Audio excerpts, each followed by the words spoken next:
Hello बच्चों, क्या हाल चाल है। आप सभी देख रहे हैं पावर माइंड क्लास।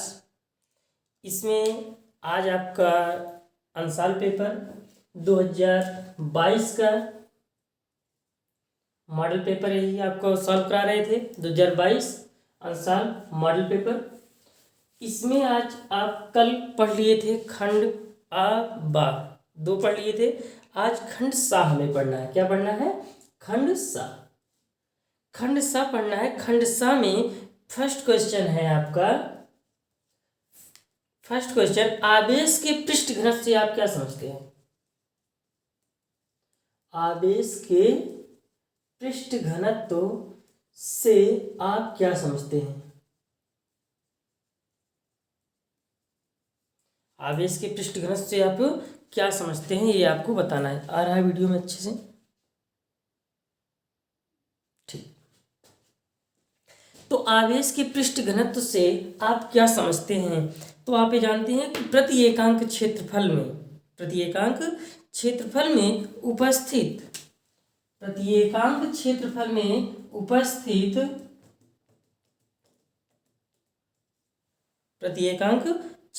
उपस्थित आवेश की मात्रा पृष्ठ आवेश घनत्व कहलाती है। इसे हम किससे व्यक्त करते हैं? सिग्मा से व्यक्त करते हैं। आप साइन जान रहे हो। ये क्या हो जाएगा? क्यू अपान क्या होता है? ए। अब ये जो आपका होता है, इसका मात्रक क्या होता है? कूलाम पर मीटर स्क्वायर। ये इसकी क्या है? यूनिट है। इसकी यूनिट क्या होती है? कूलाम पर मीटर स्क्वायर। फिर से एक बार परिभाषा देख लेते हैं। प्रति एकांक क्षेत्रफल में उपस्थित आवेश की मात्रा पृष्ठ आवेश घनत्व कहलाती है, जिसे हम सिग्मा से व्यक्त करते हैं। सिग्मा इक्वल होता है क्यू अपान ए। ये आपका है। इसके बाद सेकंड क्वेश्चन, इसमें आपका क्या है? सेकंड क्वेश्चन कह रहा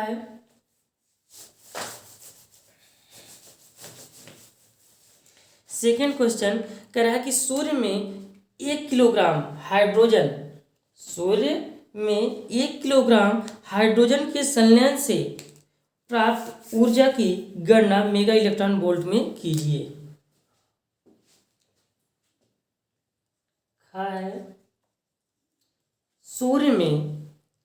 क्वेश्चन क्या है? सूर्य में देख रहे हैं, सूर्य में 1 किलोग्राम हाइड्रोजन के संलयन से प्राप्त ऊर्जा की गणना मेगा इलेक्ट्रॉन वोल्ट में कीजिए। जब ऐसा आपसे पूछ रहा है तो आप इसमें समझिए कि ये 4 हाइड्रोजन, ये इसमें क्या है कि यहाँ से 2 इलेक्ट्रॉन, ये है आपका, ये देख रहे हो, तो ये क्या हो जाएगा? 2He हो जाएगा। यहाँ से इसमें 2, इसकी आवृत्ति H जो आपकी न्यू होती है, और 6 मेगा इसमें क्या हो जाएगा? गामा। और इसमें जो उत्सर्जित होती है 26.7 मेगा इलेक्ट्रॉन वोल्ट की ऊर्जा उत्सर्जित होती है। ये आपको याद होना चाहिए। ये जब आप चैप्टर पढ़ोगे तो वहाँ आपको पढ़ाया गया होगा। एक प्रोटॉन का द्रव्यमान कितना होता है? 1.67 2 गुणे 10 की घात, ये होता है 1.67। प्राय आप लिखते हैं, यूज करते हैं, 10 की घात -27 किलोग्राम होता है। ये प्रोटॉन का द्रव्यमान होता है। अब एक प्रोटॉन का द्रव्यमान है तो 4 प्रोटॉन का द्रव्यमान कितना हो जाएगा? 4 प्रोटॉन के लिए हम 4 से क्या करते हैं? मल्टीप्लाई कर देंगे। Into 1.672 into 10⁻27 kg। तो इसे मल्टीप्लाई करोगे तो ये अब कितना मिलेगा आपको? 4 दूनी 8, 4 7 28, 4 6 24, 26, 4 कम 4 को 6, ये आपको मिल जाएगा। अब यहाँ पर पॉइंट 3 स्थान देख लो, -27 किलोग्राम, इतना आपको मिल गया। अब आप इतना जानते हैं कि इतने द्रव्यमान में कितनी ऊर्जा होती है? 26.7 मेगा इलेक्ट्रॉन वोल्ट की, इतने में होती है। अब 1 किलोग्राम से आप पूछ रहा है, ये मतलब कि 4 किलोग्राम के लिए है। तो 4 किलोग्राम के लिए ऐसा है, तो 1 किलोग्राम के लिए कितना? 1 किलोग्राम के लिए, तो 1 किलोग्राम के लिए हम निकालेंगे तो क्या करेंगे? इसी में 1 किलोग्राम के लिए हमें निकालना है, तो हम क्या करेंगे? ये देख रहे हैं 26.7 बटे 6.688 गुणे 10 की घात 27 से हम क्या कर देंगे, भाग कर देंगे। जब हम 27 से भाग करेंगे, सॉल्व करोगे तो आप सॉल्व करके देख लीजिए कितना आएगा। ये आएगा आपका लगभग 3.88 गुणे 10 की घात। ये सॉल्व करके आप देख लोगे, क्योंकि हम सॉल्व करके पहले से रखें इसको। मेगा इलेक्ट्रॉन वोल्ट ये इतना आएगा। ये आपसे पूछ सकता है कि सूर्य के अंदर ऊर्जा कितनी होगी, तो सूर्य के अंदर ऊर्जा भी यही होती है। ठीक है, मेगा इलेक्ट्रॉन वोल्ट में। समझ में आया? स्क्रीनशॉट कर लीजिए।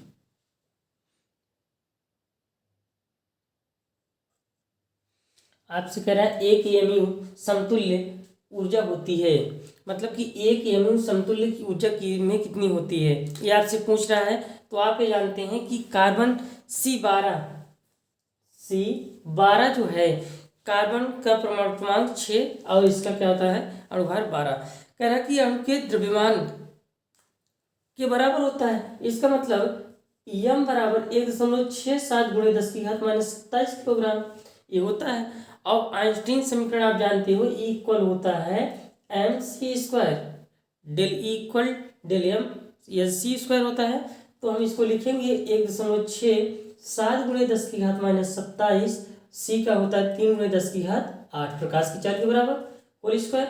ये हो जाएगा 1.67 गुणे 10 की घात माइनस 27 गुणे 9 गुणे 10 की घात 16।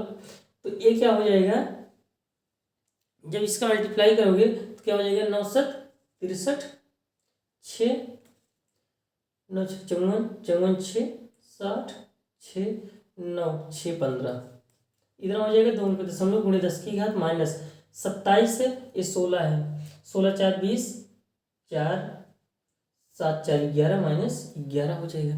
ये इतना आ गया -11 जूल के बराबर।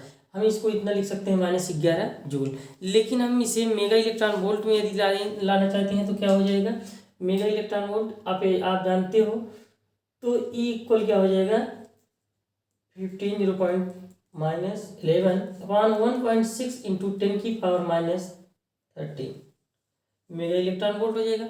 अब मेगा इलेक्ट्रॉन वोल्ट हो जाएगा।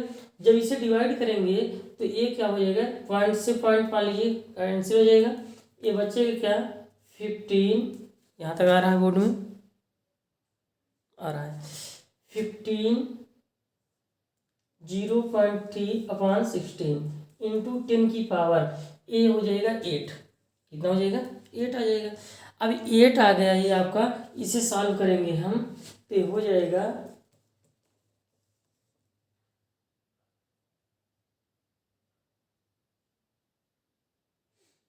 8। इसे सॉल्व करते हैं। देखिए यहाँ पर जो है द्रव्यमान 1.67 रखेंगे तो उसमें जो इसका एग्जाम्पल है लगभग में आएगा। जो इस तो हम 1.66 रख लेते हैं तब भी सही है, 1.67 रखेंगे तब भी सही है। तो यहाँ से जब इसका मल्टीप्लाई किया जाएगा तो ये आपको इतना मिलेगा। ये जानते हो कि 1 जूल बराबर 1 मेगा इलेक्ट्रॉन वोल्ट बराबर होता है 1.6 गुणे 10 घात -13। यही से भाग कर देंगे तो हमको इतना मिलेगा। इसे सॉल्व करोगे तो लगभग आपको 931 मेगा इलेक्ट्रॉन वोल्ट के आसपास आना चाहिए, 931 या 933 ऐसे कुछ करके आता है। आप देख लीजिएगा सॉल्व करके, स्क्रीनशॉट कर लीजिए चाहे। संधि डायोड में अवक्षय परत हाशिए स्तर से आप क्या समझते हैं। तो संधि डायोड आपसे पूछ रहा है। तो संधि डायोड में अवक्षय परत मतलब कि जानते हैं कि P और N, जो ये आप P का सिंबल होता है और ये क्या होता है, N का सिंबल होता है, इसे कहते हैं PN संधि डायोड। इसमें क्या है कि मान लीजिए कि ये क्रिस्टल मेरे पास P का है और एक क्रिस्टल मेरे पास क्या है, N का है। अब ये P का मान लेते हैं क्रिस्टल है और एक किसका है, N का क्रिस्टल।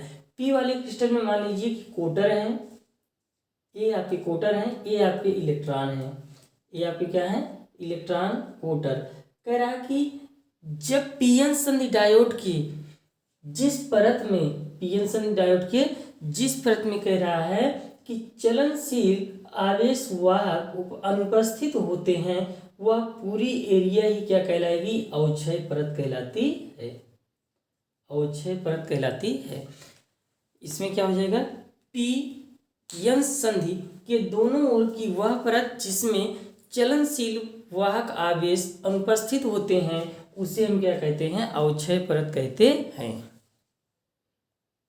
आपका खंड सा कंप्लीट हुआ। खंड सा के बाद खंड दा है। यदि आप खंड दा नहीं देखे हैं तो अब यदि आप खंड आ नहीं देखे हैं तो पहले खंड आ खंड बा आप देख लीजिए, उसके बाद खंड सा। इसके आगे अगले पार्ट 3 में आपका खंड दा रहेगा। पार्ट 3, ये पार्ट 2 है। पार्ट 1 में आप पहले देखिए, पार्ट 1 के बाद पार्ट 2, फिर उसके बाद पार्ट 3 आपका कल ही आ जाएगा भाई।